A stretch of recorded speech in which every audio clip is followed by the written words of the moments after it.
welcome back. We're back from the break, and of course, this being Valentine's, we're still in the Valentine's spirit right here on E Magazine. And of course, today we have a lovely guest. You guys, I promised you, Metropole TV KE, keep the conversation going. We have such an interesting conversation today. We will be talking about healthy relationships.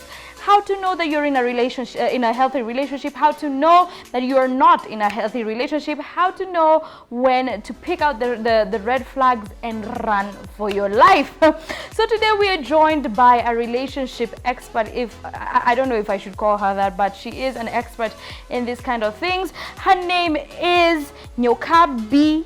Amaniambia nimwite Nyokafi Kamau, and she's in the building. Karibu sana. Did I do the name justice? No? You did the exact opposite, but thank you so much. Is it it's nice to have you. It's Nyokabi with a B-I. Okay. Yes. Unajua sasa ukienda huko unasema Nyokafi. Nyokafi. It's like they don't know how to separate B and is it F? F. Yes, but it's Nyokabi. All right, tell us a little bit about yourself and what you do. What I do, my name is Nyokabi GK Kamau. I'm a relationship coach. I specifically specialize on matters relationship. And when you say the name relationship, people automatically assume you're talking about romantic relationships. Yes. Well, partly, yes. I do romantic relationships, but mostly I major on business etiquette, personal relationships, all those relationships, spiritual relationships, every aspect of your relationship, we talk about it, we coach you, and we see how we can be able to help you build a healthier relationship and have meaningful relationships. So it's not just a romantic relationship. All right. See Dr. Love. All right. That's very, very interesting to know. Yes. But maybe we can just delve, here and there. We talk about a little bit about, relationship, like romantic relationships. Oh, and yes. also we can talk about business relationships and then how they merge. Yes. Tell us a little bit about your background and what makes you a relationship expert. Wow. I come from a very dysfunctional family. I don't know if you've seen this joke that's online where people say, oh, when you quote some nice stuff and you start saying some nice things, people say, character development. Character development. I'm telling you, I come from a character development background. I grew up in a very toxic environment, very abusive, physically, emotionally, every abuse you can think of. And when you come out from that kind of an environment, you either become an abuser yourself, you become very bitter, or you become a very scared person. So you really don't know how to be in relationships and how to stay in healthy relationships. And if you're not careful, you end up getting into an even worse kind of a relationship. So in order to avoid that, I found myself doing a lot of research on matters relationship, trying to understand the dynamics of relationships, how to better them, how to even have a healthy relationship with someone that is not necessarily resorting into an argument, into a fight, physical and abusive and all kinds of abuse. Being that I had come from that background, I also used to have a talent of answering questions about relationships. Strangely enough. Really? Oh yes, my relatives, my friends, everybody depended on me to solve their relationship problems. They'd come up. And you had the issues yourself. Yes. Oh, Nyokabi, I'm going through this. We'd sit down, we'd talk, we'd come up with a solution, we'd come up with a game plan, we'd implement, and the relationship would work. Yeah. But this was just coming from a talent point of view. Okay. But because of my background, it helped me to do a lot of research and read on it. And in the process of helping one friend, another friend, the circle just kept on and growing, and it kept on growing, and it kind of got out of hand, but we thank God that it is what it is today. So I'm glad you say that. How long have you been in the business? Now that you've told me that everybody, it's like it's all your life. So it's like a talent. Yes. But I'm sure with talent you need grooming, and you also need a little bit about a little bit of an educational background and some experience. So tell us when you started this business. I went to school, I did BCom, believe it or not, and I majored in marketing, so it had nothing to do with relationships. But I'm currently now doing a course to help me be a certified coach. Yes. But that's interesting. Yes, before I went to the school of YouTube, where I learned from other coaches who are talking about relationships and teaching about relationships, and they really helped me a lot. I took online courses But thank God, because of the rise in coaches in this country, now our universities are offering. Right. You can go and become, you can do a course and you can become a certified coach. So I'm in the process of doing that. I've been doing that. I started my foundation, Awakening the Life Within You, in the year of 2013. So it's been growing since then. We're almost at 9 years, almost celebrating 10 years of doing the same. But majorly mentorship on young people, groups. Right. Majoring on groups, Right. kama ni youths, kama ni mothers, kama ni fathers, those kind of categories, and then we run them through those kind of programs, how they can build meaningful relationships. All right. So in your years of being a coach, Yes. you've been, you know, in business forums, you've been in an office setup, Yes. you've been in a spiritual setup, like you've said. How then do you sometimes pinpoint, okay, this person might be actually going through, you know, an issue, you know, like does it click like a light bulb in your brain, like, okay, or you can identify this person, okay, has issues? Does it, you know, is it something like that? It's an intuition, you can call it an intuition. Yes, yes. When you interact with somebody, when you have a gifting within you, any gifting that God has given you, and you interact with people, Yes. those people tend to pull that gifting out Yes. subconsciously. Yes. Without their realization and without your realization. So what normally happens to me, even when I sit in a matatu, on my way going home, a stranger will totally tell me how their day was, what is happening to them. Wow. And strangely enough, they'll always talk to me about relationships. Oh, my marriage looks like this. Oh, my family looks like this. What can I do about this? So they always identify that gifting within me, and they'll always ask questions about it. But as I listen, I can be able to pick out where you are at, emotionally, mentally, what you're struggling with. And maybe from there, within that small period of time that we have, I can be able to resolve some of the challenges that you might be facing regarding relationships. So yes, I do get asked a lot of questions about relationships by all kinds of people. So this is my question. Wakubwa, wadogo, So yes. this would be my question to you, since Yes. everybody is really asking. And you know, I'm actually feeling very comfortable. It's like It's a thing. it's a thing. So what would you say makes a healthy relationship in any aspect? The office, your marriage, in church, you know? What makes a healthy relationship? Number one, it allows you to be yourself. Yeah. Okay. It gives you room to be who you are. There is no aspect of change this, improve that. You could do better if you look like this, if you walk like that, if you dress, if you talk like this, Right. if you talk less, or if you talked more, or if you went out less, or if you went out more. There is no that aspect of change that is demanded from you, from the other person.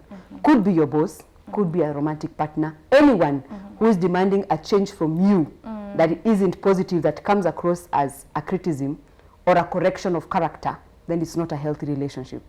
That's a red flag to look out for. But if you are in a relationship where you can truly be yourself, I will give you a very bizarre kind of an example. If you're dating somebody who you can't fart around, then you can't be yourself. Yes, I've been saying this You know, thing. you can fart and you guys crack a joke about it, and you downplay it. You know, you downplay it.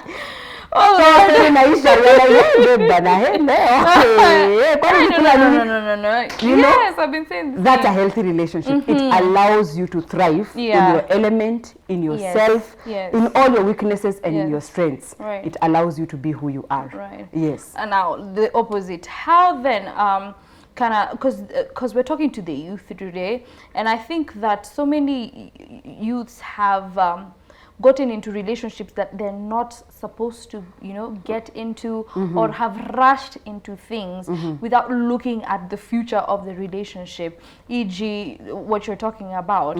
So for people at home listening and watching and are going through a relationship and they're wondering, okay, what is this?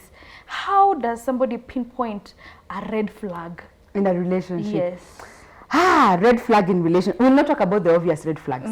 The physical abuse, the Right. emotional abuse, the Right. financial abuse. Those ones are obvious. You know this guy is abusing you. Yes. But you just choose to ignore it because you're Yes. afraid of it He being loves alone. me. Is he Yeah. loving? Or because I'm so Right. nice, I'll change them. Yes. You know, we'll talk about the ones that people just don't realize that they're happening.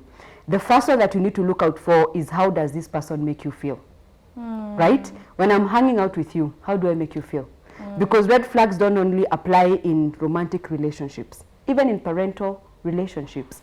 business relationship, Okay. people you work with.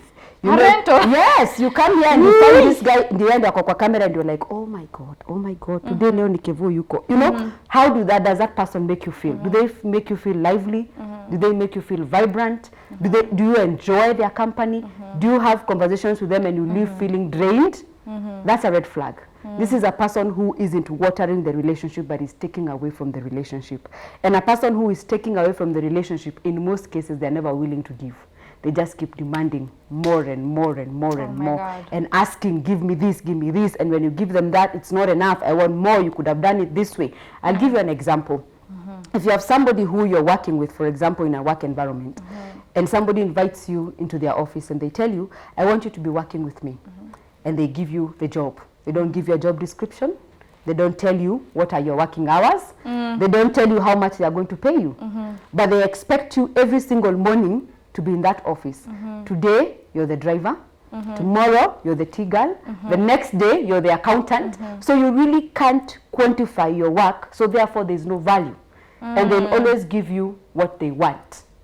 Yeah. Are we together? Right. They'll always give you what they feel you deserve. So they'll give you handouts of maybe they give you 1,000 today, tomorrow they give you 10,000. The other time they give you 300. This is a person who you can't really understand. I work for this person, but you have nothing to show for it. Wow. They even dictate the kind of a lifestyle you live. Yes. Because you depend on them Yes. to facilitate Yes. your lifestyle.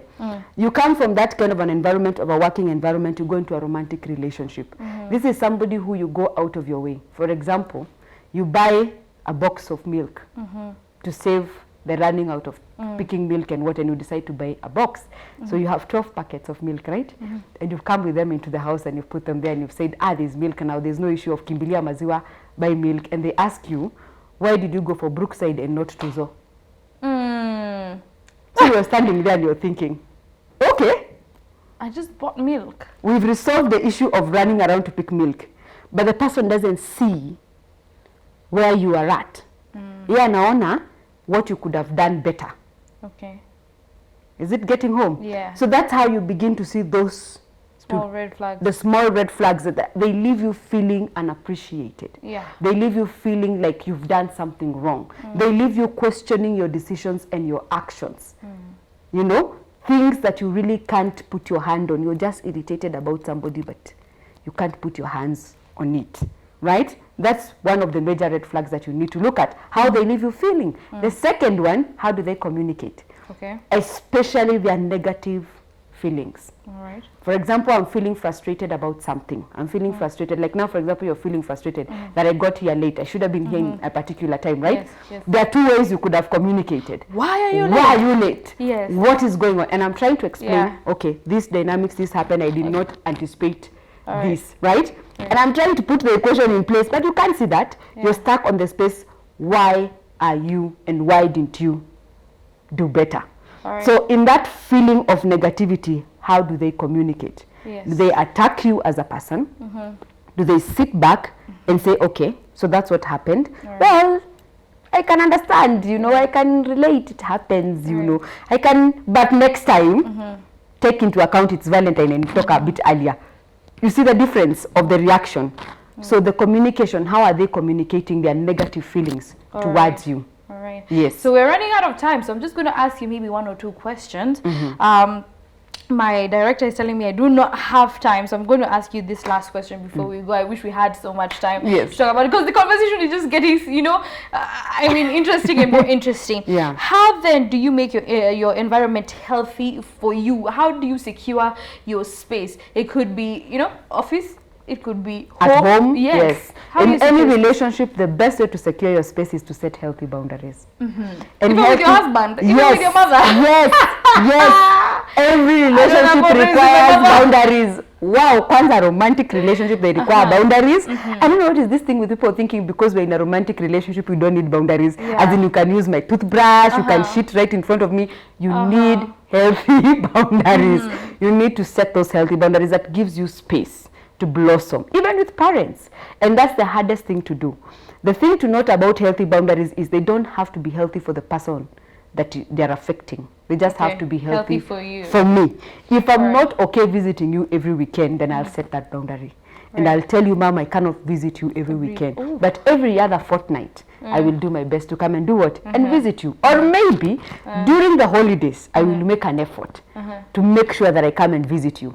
This is a very hard boundary to set with relatives, especially because in the they keep going back and saying, oh, you nyinyi mulenda Nairobi, you don't care about us. But I tell them, you see, that Sunday that you want me to come and visit you is a Sunday I want to sleep and and tone down everything and just settle and calm down and let everything to relax. So I don't want to be traveling. Well, yes, I don't want to be in the vehicle traveling, trying to come and see you and then coming back starting Monday and running.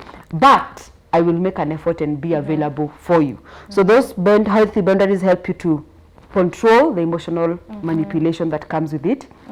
It helps you to define your space. Yes. So people know when you come to my space, you come like this. Yes. If you come to my space and you think I have grown fat, you keep the opinion to yourself. Okay? If you think I'm skinny, please keep that opinion. You come to my space like this. Now, the thing about boundaries, you can decide what kind of a boundary that you want depending on the type of relationship. They are temporary walls that we can set up, or we call them life fences. This is a majani. There is a boundary, yes, but you can see through, you can pass anything through, you know, it's temporary, it's live, you can access, you can still access the person. But there are those permanent walls that we set up here, mawe, unless you jump and cross over, the boundary has been set. And it will take a lot of effort to jump over. So for the ones that are permanent boundaries like hizo za mawe zenye nakwambia, you set with toxic people, including those parents that are toxic. You set them, na unaweka perimeter wall ya ukweli ya mawe, and you put a gate. You permit by opening and you dismiss by closing. You allow them to come into your space when you need them, and when you don't need them, you close the gate. Set healthy boundaries. Thank you so much. Our time is up. That was such an interesting conversation with Nyokabi herself. She's going to be coming back again so that we can have a little bit more conversation on so many other things, you know, affecting the youths and the viewers outside there. But guys, we have come to the end of E-Magazine today. It was such a beautiful day. Happy Valentine's to all of you out there. Happy Valentine's. And if you haven't celebrated, just, you know, coming from me, I wish you happy Valentine's. Metropole TVKU on all our social media platforms. If you did enjoy the show, let us know. I_am_Tamasha on all my social media platforms. Let them know your social media platforms before we say goodbye. Nyokabi GK Kamau, all social media platforms. All right. Yes. See you guys.